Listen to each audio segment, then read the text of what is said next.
Hey, 42 here. For this video I've teamed up with italki to give you guys $10 worth of language lessons. Italki is a community where you can become fluent in any language by taking lessons with online teachers from around the world. You can find a teacher that suits your budget, schedule and learning style. The one-on-one lessons are taken on Skype, and afterwards you can practice what you've learnt with a community of learners.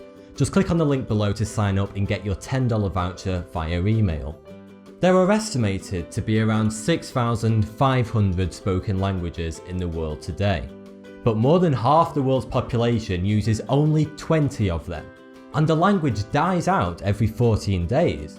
The most spoken language is Mandarin, with 955 million native speakers, followed by Spanish with 470 million, and then English with 360 million. But how did language originate? And why don't we all speak the same language? Let's find out.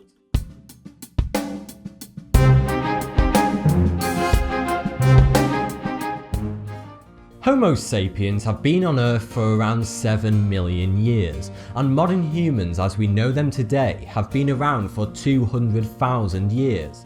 The human race is ancient, but we've only been able to communicate with each other via language for a rather short 100,000 years.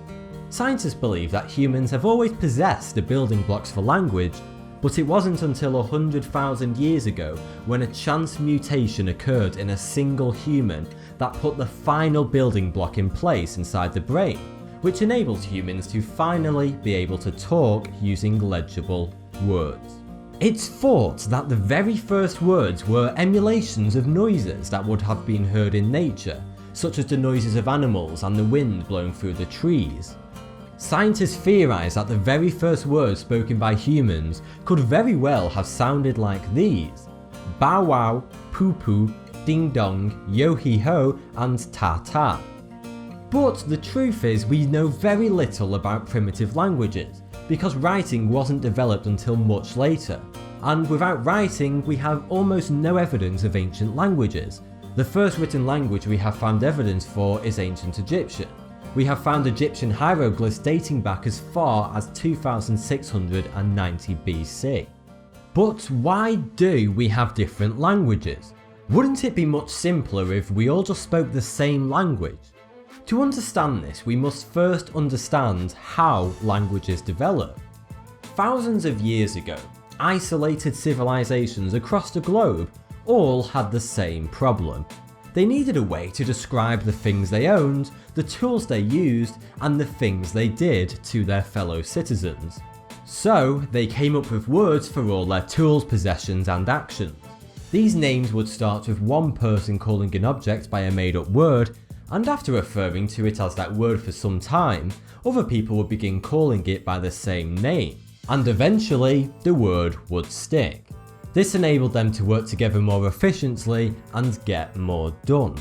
Today we can get from one side of the planet to the other in just a few hours, but back then travel took so long that people just didn't bother. This meant that most groups of people were in isolation from the rest of the world. This led to thousands of different groups of people coming up with thousands of different words for various objects. That's why some people may call it an apple, whilst others will call it a pom. Over time, these isolated groups of people met with other isolated groups of people. When this happened, they needed a common way to describe objects, so they both adapted their self-taught languages to create a new language that was a mix of the both. This happened time and time again, and after enough groups of people mixed their languages together, a new super language was created, which was a combination of all the subgroups. This would eventually grow to become one of the many languages we know today, such as English or French. But proximity has a huge effect on how languages develop. Countries next to each other often share similar words. For example, tree in French is arbre, tree in Italian is albero, and tree in Spanish is árbol. Whereas countries far away from each other have virtually zero similarities in their languages. This is why the English alphabet looks so different to, say, the Japanese alphabet, because both languages were developed in complete isolation from one another. However, in the modern day where everyone is so well connected, and we can communicate with people on the other side of the world in just seconds, wouldn't it be beneficial if we all just spoke the same language? Many predict that a single global language would significantly increase collaboration and productivity, and some groups have actually pushed for a universal language, but all attempts to do so have so far failed. The problem is that if the world were to adopt a universal language, who would have to give up their native tongue? And who gets to keep it? It's not an easy decision. Language is just too deeply embedded within our cultures to just give it up. To do so would be surrendering your country's culture and history. So, for the foreseeable future, languages as we know them today are here to stay. But language does change, and quite rapidly in fact. In the short time we've had the internet, the English language has already changed quite considerably. In March 2011, the Oxford English Dictionary officially recognised LOL as a word. But what will the English language look like in 1,000 years from now?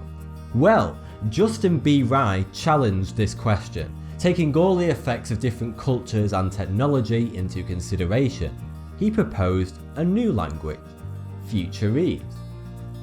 Justin took the following sentence: "We children beg you, teacher, that you should teach us to speak correctly, because we are ignorant and we speak corruptly," and translated it into Futurese to illustrate what it might look like in 1,000 years' time. He came up with this. When pronounced correctly, it reads: "Zog yud wishong yu tizog du yagadreden kutten, wu sagen lid lakuz bin yugoden and wu sag kurup." Quite a mouthful. Sounds like something from a science fiction film, doesn't it? But you can just imagine people speaking something similar to this in the year 3000. And finally, I'll leave you with these facts. There is a language in Botswana that consists of mainly 5 types of clicks. Most languages have over 50,000 words or more, but most speakers only know and use a fraction of them. In fact, in everyday conversation, people only use the same few hundred words. India is home to a menagerie of different languages. 780 different languages are spoken in India. However, 220 of them were lost in the last 50 years. Thanks for the view, subscribe for more 42.